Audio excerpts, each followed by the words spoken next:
had domestic terrorism within the country, and access was limited to a certain group headed by Rod Rosenstein. This became known as the Dirty Trick Squad in Baltimore. This is where they were using Hammer, Sunrise, Sunset, things like that, to illegally spy on people, attempted to corrupt judges, compromise them, Hillary Clinton, others. I mean, it was just ongoing. They concentrated on judges, but they wanted to concentrate on this. And they would illegally compromise people, illegally wiretap, break into computers, plant, reverse, change information, change emails, things of that nature. And it was in this capacity of working with them that the information about the judges and Roberts and Pence and things like that have come out. I've tried several times in the past to get it out and was thoroughly squashed by Rod and the DOJ and the FBI to a horrible extent. I tried to get in 2015, tried to end run them and go to the Department of Homeland Security. But on the video, I tried to warn President Trump about the people that he was dealing with daily, and especially Rod and Pence, things like that, as they were working together to remove them, trying to compromise the people around them, get their lane when they possibly could. And how were Rod Rosenstein and Mike Pence connected? That group, I mean, they're all interconnected in one way or another. That particular group was Rod, VP Pence, Paul Ryan. That was the core of that group. Roberts was in there, but that was the core of it, and it was an attempt where Rod was the brilliant legal mind behind it to remove President Trump under the 25th Amendment. But that's an old movie about somebody being passed over for promotion, which they both felt they were. VP Pence hated President Trump because he had taken his slot as rightful president. He felt that he did. And Paul Ryan was actually considered running as well for a vice presidential slot, and Mitt Romney was also involved. But they thought President Trump was an outsider who had not paid his dues. They just didn't like him. So once VP Pence was in there, once President Trump was elected, and obviously Vice President Pence, I just walked away and everything became very quiet. I was their mole inside, someone who could run interference, leak certain things, and just keep tabs on the president and manage him. So was this a friendly relationship between Mike Pence and Rosenstein, or was there any kind of leverage being placed on the president or the vice president at the time? There was leverage on Mike Pence because of surveillance from way back in the 2013 range that they had gotten FISA warrants to exploit, and Rod had that. He wanted a vice presidential slot himself. If they could remove President Trump, Vice President Pence becomes president, and Rod felt that he would be the natural selection for it.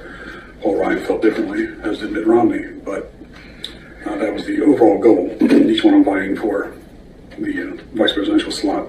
Rod thought he was a clear winner because of his legal brilliance and his management of the Mueller investigation and special counsels and things. He would be the one to remove the president, damage him so thoroughly he could be removed, and he deserved it. Well, do you know what type of leverage would have existed over the vice president? The vice president has had homosexual relations in the past. Many of them were adults. This is something he had done throughout his time in Congress. When he became governor, he had thought that he was free to explore them more. There were two specifically that they had recorded. One gentleman, roughly 20 years his junior, they had a fairly steady relationship. There was one about half his age. It was much more sporadic. It's considered because it was more dangerous, harder to get time alone. And it was that second one that introduced younger and younger people. This is whomever, he's 17, he's really 15. Whomever he's 15, he's really 13. And Rod and Roberts, the Chief Justice Roberts, a lot of the younger people involved, the ones that were brought as favors, were supplied by Jeffrey Epstein's channels, through his channels, his people. They were able to get FISA warrants because one, of course, Chief Justice Roberts had the FISA court and helped them prepare them, but it was also Epstein was an intelligence asset to various agencies around the world. They used his information, they exploited it for their own good. So when he was here, or his people were here, it was easy enough to justify a FISA warrant on them. I would enact a warrant, surveil everything, document it, but they would not help anyone. They would not save the child. They would not reveal that it was more important than having the leverage on everything. And of course, this is under their own corrupt ideas, but under Rod, his tutelage. And they wanted the leverage. All right.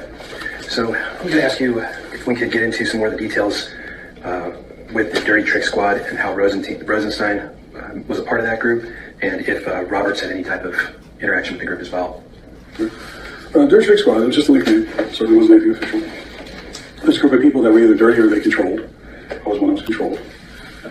There's Rod, Sean Henry, FBI, Sean Bridges, Secret Service, Rosati, Joseph Rosati, who was the DEA, Alan Borishak was ATF, Greg Utz, who was the TFO with the DEA, but he was formerly Baltimore County Police.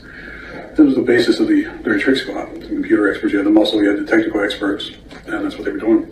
And then there was another group in Fort Washington who was running one down there. This was a satellite location in Baltimore just for the really illegal stuff, illegal communications, hacking, phone tapping, you name it. And those people involved, they concentrated their main focus all the time, Title III judges, federal judges.